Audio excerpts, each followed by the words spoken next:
جب سورج لپیٹ لیا جائے گا اور جب تارے بے نور ہو جائیں گے اور جب پہاڑ چلائے جائیں گے اور جب بیاہنے والی اونٹنیاں یوں ہی چھوڑ دی جائیں گی اور جب وحشی جانور جمع کیے جائیں گے اور جب سمندر آگ ہو جائیں گے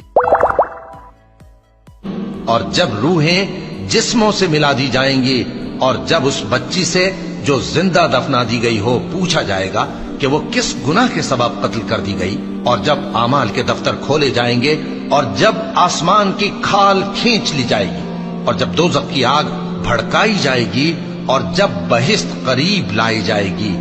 تب ہر شخص معلوم کر لے گا کہ وہ کیا لے کر آیا ہے۔ پس میں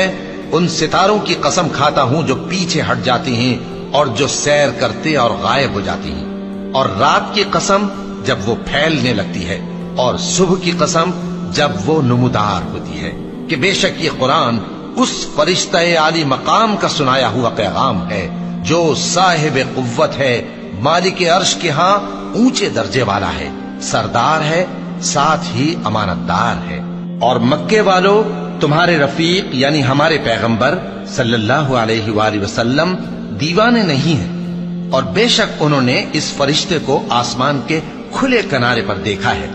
اور وہ غیب کی باتوں کے ظاہر کرنے میں بخیل نہیں، اور یہ کسی شیطان مردود کا کلام نہیں ہے۔ پھر تم لوگ کدھر جا رہے ہو؟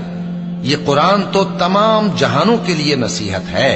یعنی اس کے لیے جو تم میں سے سیدھی راہ چلنا چاہے، اور تم لوگ کچھ بھی نہیں چاہ سکتے مگر وہی جو اللہ رب العالمین چاہے۔